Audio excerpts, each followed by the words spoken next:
Okay, welcome back to the deep dive.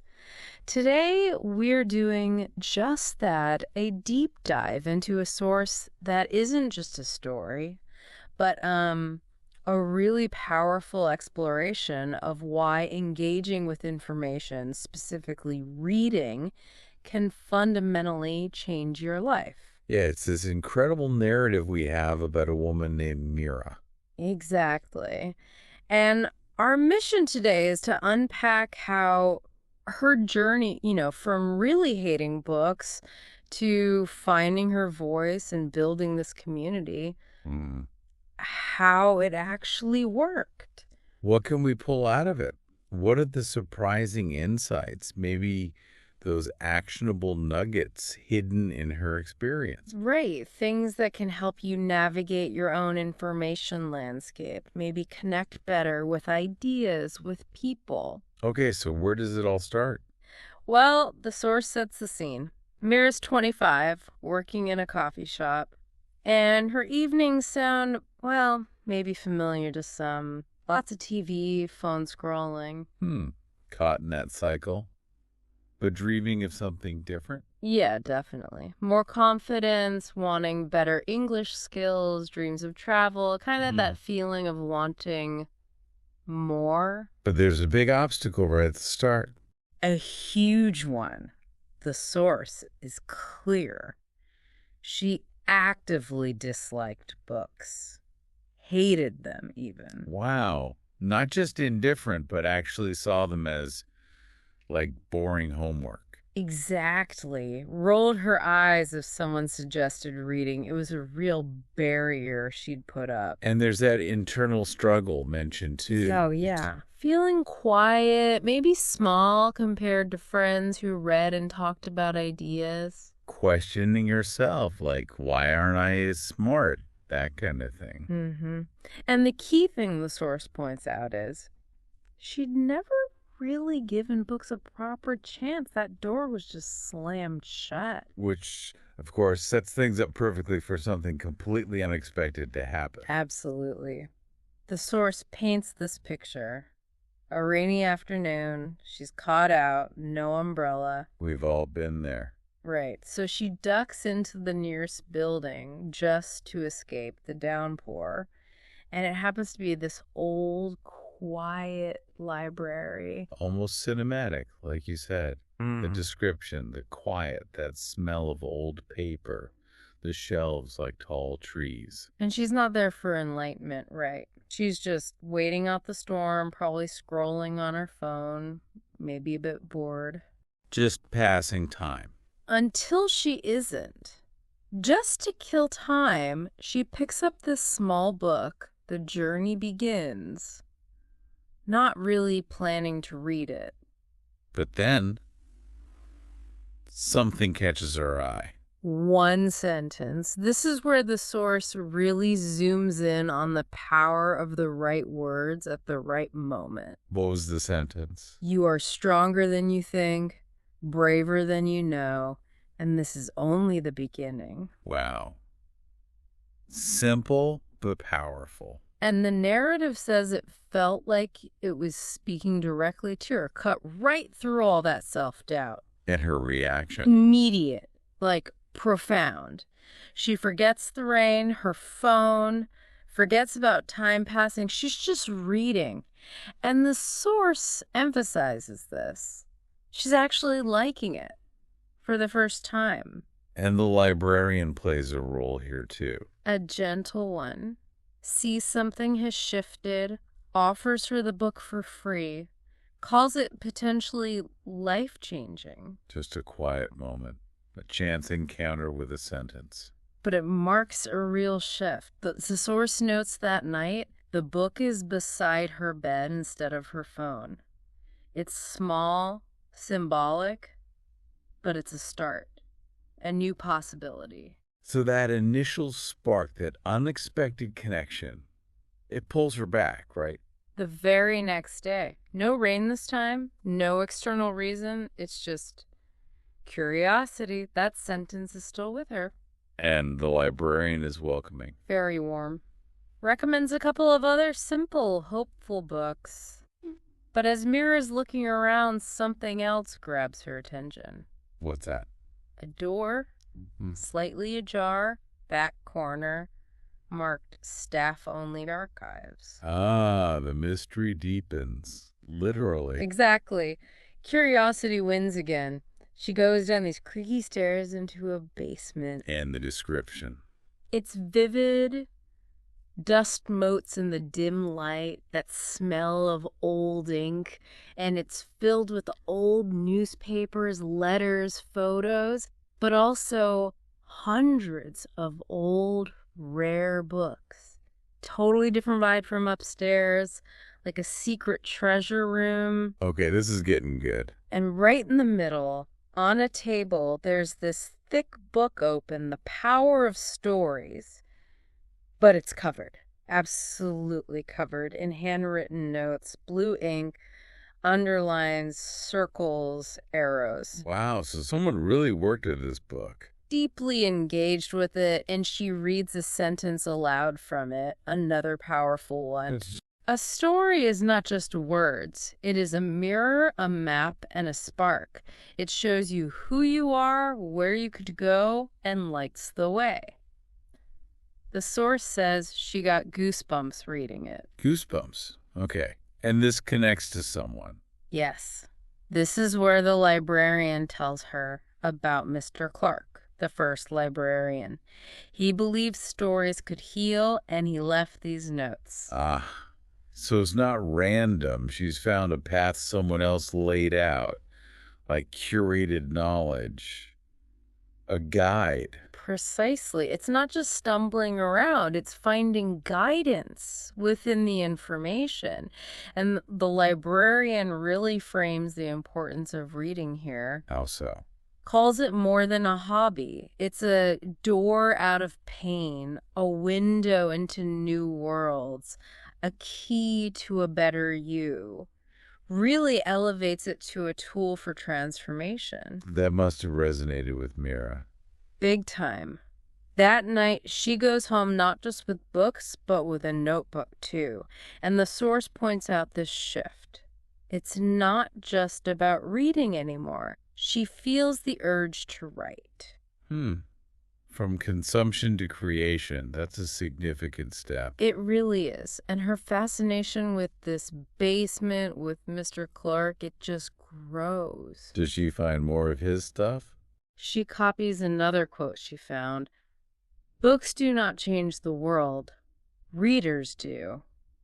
You can feel her starting to sense the potential, maybe even the responsibility of being a reader. Wow. And the librarian helps her explore this. Shows her Mr. Clark's actual journal, found in a drawer down there. Letters, folders, photos inside. Real stories. Real stories. The source mentions a few. A quiet girl who became a published writer named Eliza. A bullied boy finding strength in hero stories. Someone healing from heartbreak with travel tales. A father learning English by reading to his kids. So, concrete examples, not just theory. This is the power of diving deep into a source, right? Yeah. Seeing the real world impact. Exactly. And then comes the physical clue system. Small blue stickers inside certain books. Stickers. What do they say? For those who seek something more. Signed A.C. Arthur Clarke. Oh, wow. Like a secret code? Hundreds of books marked like this. The librarian explains Mr. Clark left them as quiet clues, a hidden map for readers looking for something deeper. And Mira starts looking through these marked books. Spends an hour, the source says, just browsing, feeling something connect with each one. But the librarian offers some guidance. A gentle reminder. You don't have to be a writer to be changed by stories. You just have to be open. It's about letting the message in. But Mira is feeling that pull towards writing now, isn't she? Definitely. She's already filled 5 pages in her notebook. The reading is directly fueling this urge to express herself. That's a key insight, how reading can spark creativity. And she has this big realization. Reading isn't just about improving her English anymore. It's about discovering who she is, understanding her feelings, seeing what's possible for her life. Finding the start of her new life in that dusty basement. Yeah. So the insight here for you listening might be about finding your own marked books or your Mr. Clark. Guidance matters when you're swimming in information. It's not about consuming everything, but finding the right things, the things that speak to you, and being open to where they lead. Look for the map. Right. And Mira's definitely looking now. She wants to go deeper. She actually asks the librarian for the book that changes everything. Bold move. What does she get? The Book of Questions. Dark red cover, gold letters. Looks old, treasured. And the description is key, right? It doesn't give answer. Exactly. The librarian says it helps you by asking the right questions.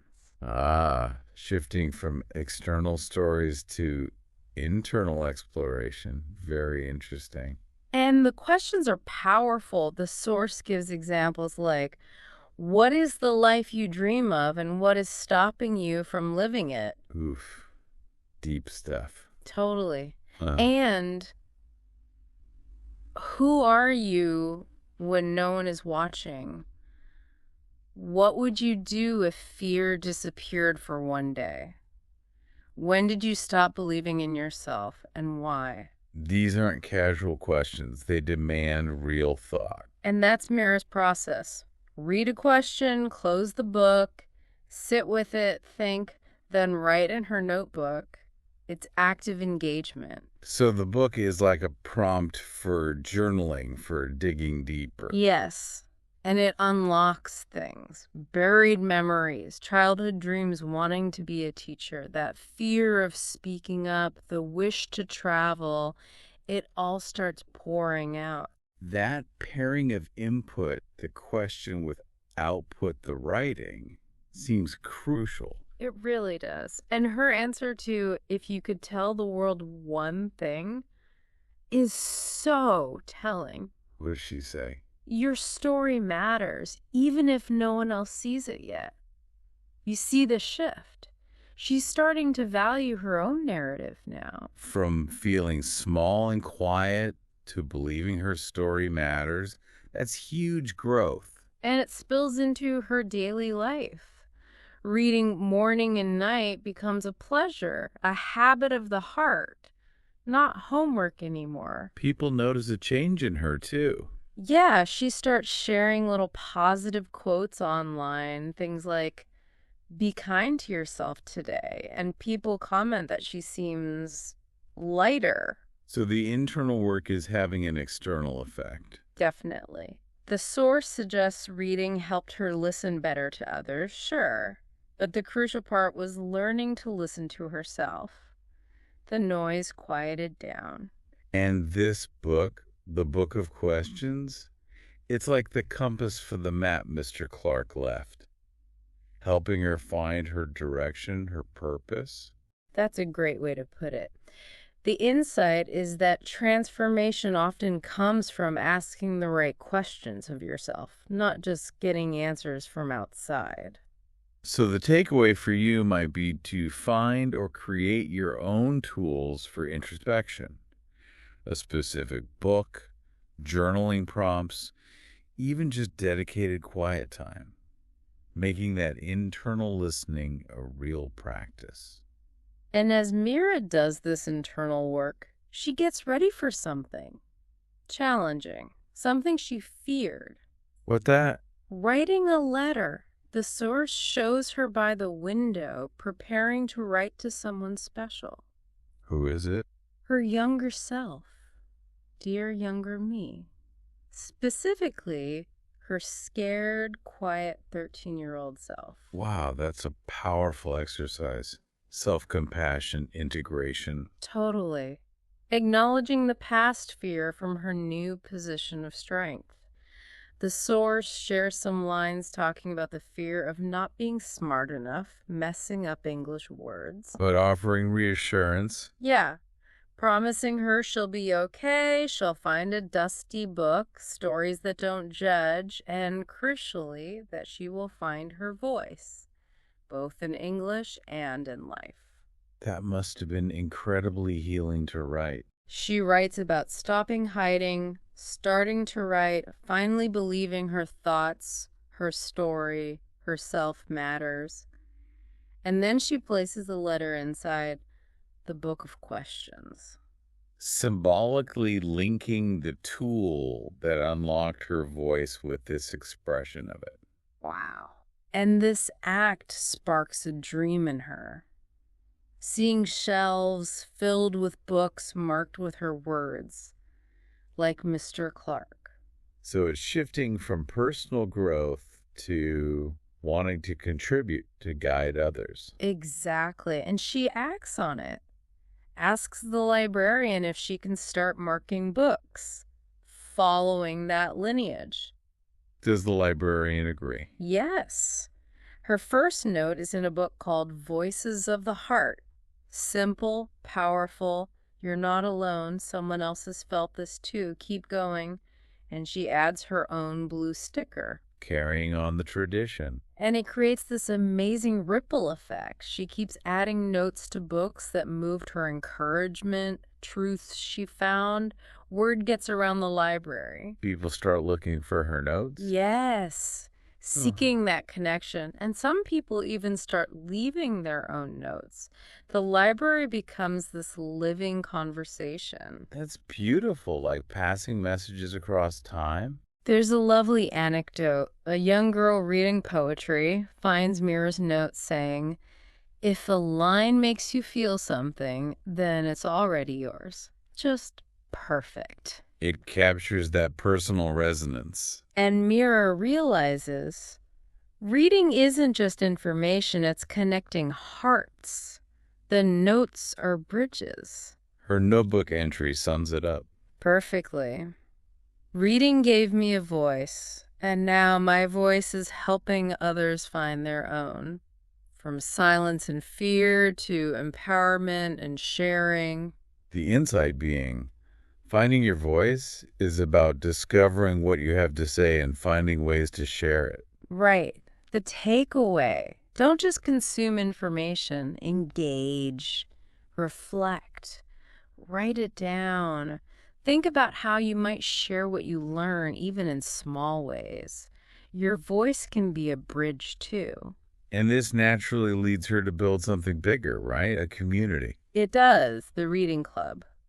It starts small, very humble. How does it begin? She just asks for a corner of the library 1 hour a week, wants a safe space for people like her old self, learning English, maybe shy, looking to belong. I love the signs she makes. It's perfect, isn't it? Reading club, Saturday, 11 a.m. All welcome, no pressure, just stories, smiles, and slow English. It lowers the stakes immediately. Sets a tone of vulnerability and acceptance. And the first meeting reflects that. Just 3 people from Iran, Colombia, the Philippines. Mira welcomes them, saying, "We don't have to be perfect. We just have to be present." Creating that psychological safety, that's key for language learners, for anyone feeling hesitant. Absolutely. They read one story, very slowly, talk in simple English. The source mentions stumbling, laughing together, sharing feelings. It's about connection, not perfection. And does it catch on? Oh, yeah. Grows fast. 3 becomes 5, then 8. The corner fills up with faces from India, Nigeria, Ukraine, China, Brazil.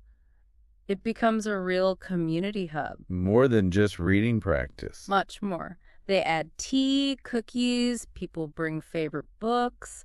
The testimonials are really moving. Like what? People saying they feel brave enough to speak English outside the club now. Someone read their first full book and felt every page. It shows the impact of that safe space. And they start writing together, too. The story circles. Group writing, sentence by sentence. They create a story together. The source notes it starts with a line about her journey.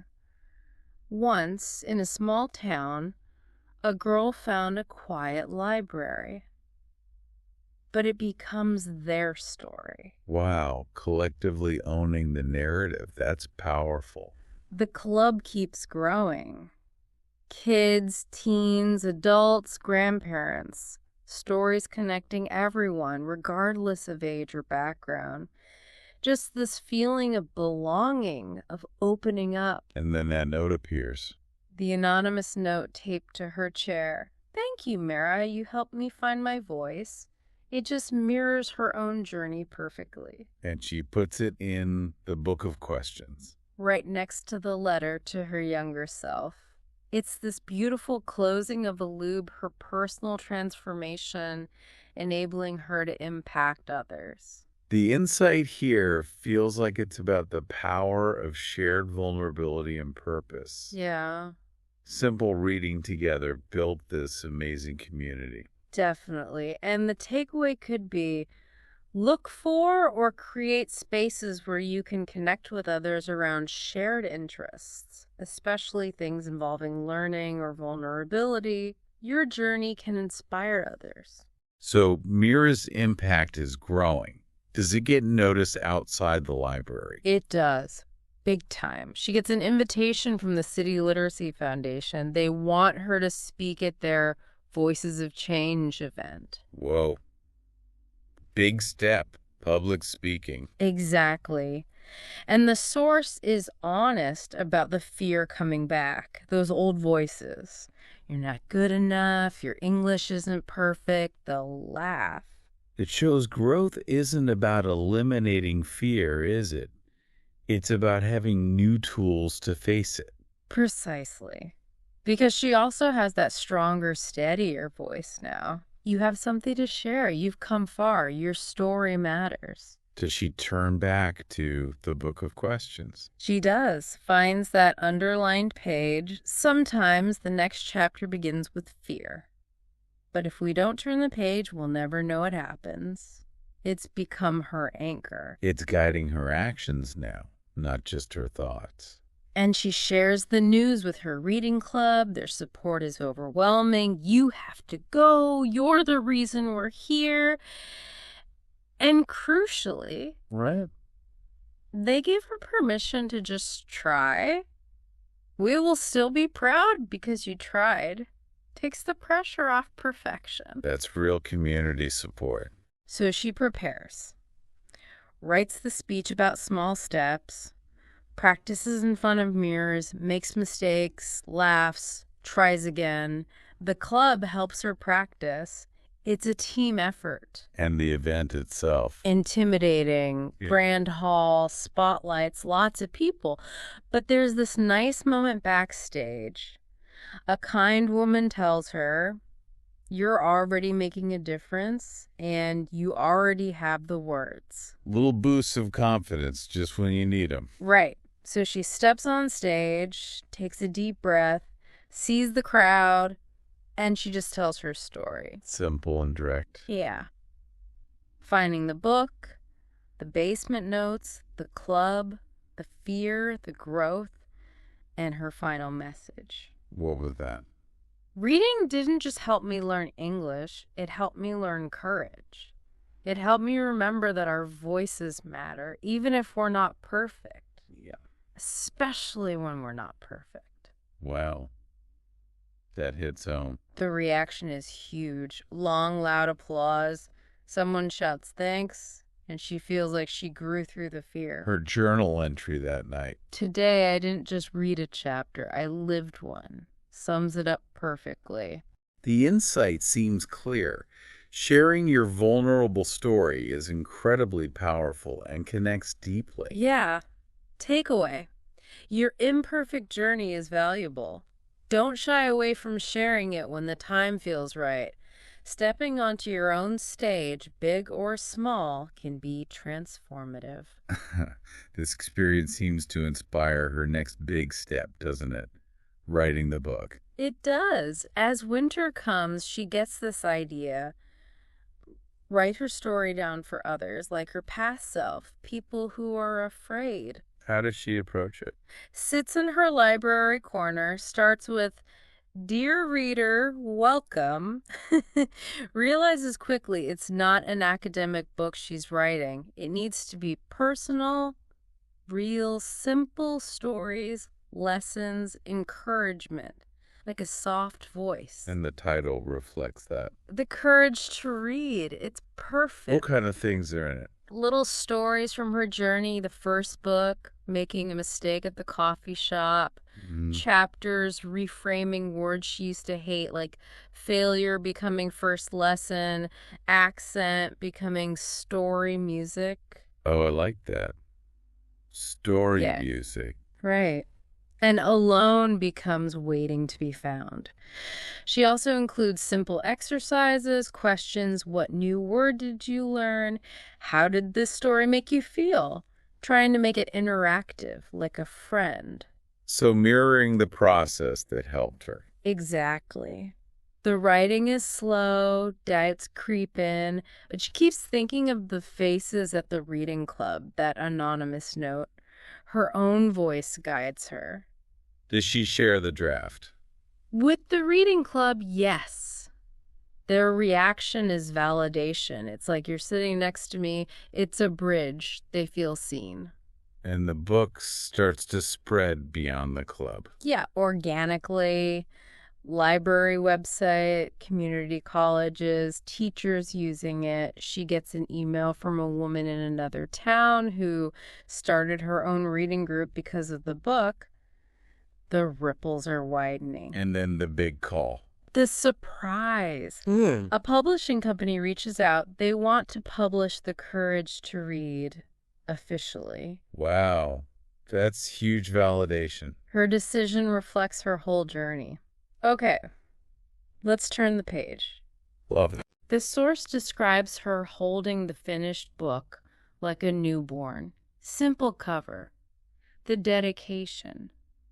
For every learner, reader, and dreamer, you are not alone. Bringing her message full circle. And at the reading club, when someone whispers, "You did it," her response says everything about her journey and the community. No, we did it. It wasn't just her story anymore. Exactly. The insight. Your authentic personal journey, when shared, can become a powerful guide for others. Takeaway. Think about how you might distill your own lessons from reading, from life, into something helpful for someone else. A blog post, a talk, even just a conversation.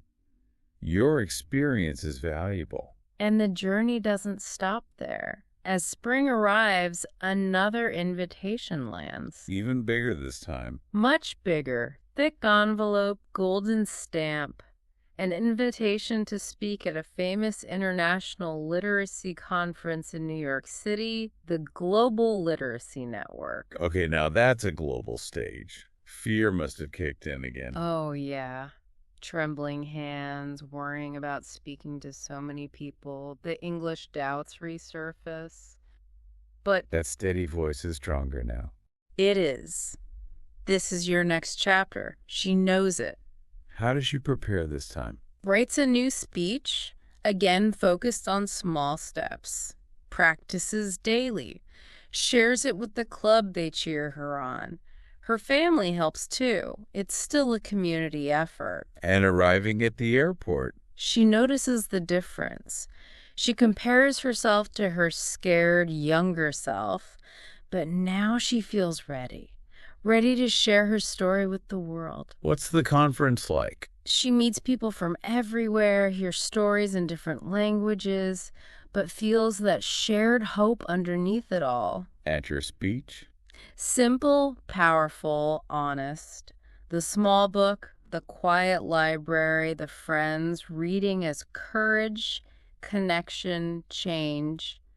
Shares the fears, the failures, the wins, how finding her voice helped others find theirs. How's it received? Huge applause. People flocked to her afterwards.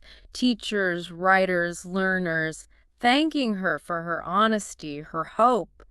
Someone says they started reading again because of her. She feels she belongs, even on this big stage, while staying true to her small beginnings. That's incredible. Her journal entry must reflect that.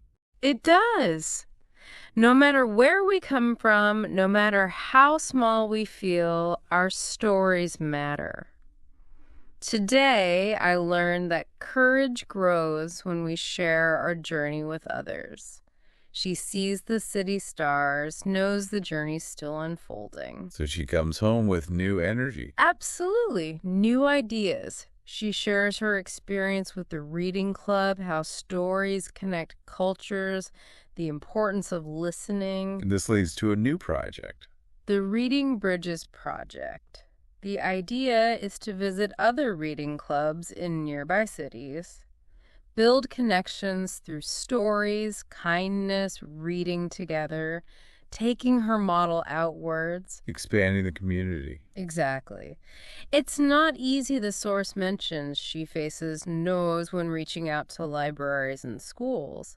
But she sees them as lessons, keeps going, celebrates every yes. Still embodying that perseverance. Definitely. They travel, bring books, games, hope, meet new people, share stories, read together, connect. And that encounter outside the cafe. A young woman stops her, says Mira's book helped her start reading again.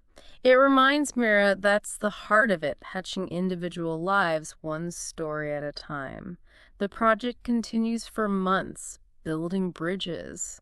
And the source leads us with one more step. A letter from a famous university, inviting her to speak about the Reading Bridges Project, about how reading changes lives.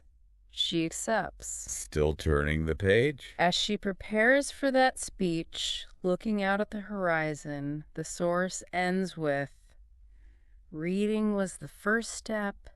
Now the world is waiting." Wow. What a journey. So, synthesizing all that, what are the big takeaways from this deep dive into Mira's story for you, the listener? Well, it really shows transformation can start small, unexpectedly, with just one idea that resonates. And the importance of finding guidance, those marked books or mentors to navigate all the information out there. Great. And the active engagement journaling, asking questions, is key to unlocking your own voice. Then having the courage to share that voice, even imperfectly, builds community and connection. And it's a continuous journey, right?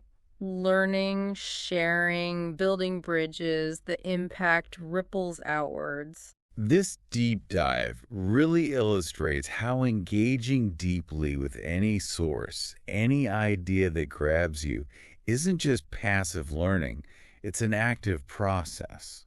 It leads to self-discovery, connection, courage, action. It really makes you think, doesn't it? If Mira's world changed because of one book on one rainy day, what might be waiting for you? Yeah. How might exploring just one Mark book, one idea that sparks your curiosity, or asking yourself one tough question, how might that start a completely new chapter in your life? What small step could you take today, right now, to explore something that might just be waiting for you, like that book was waiting for Mira?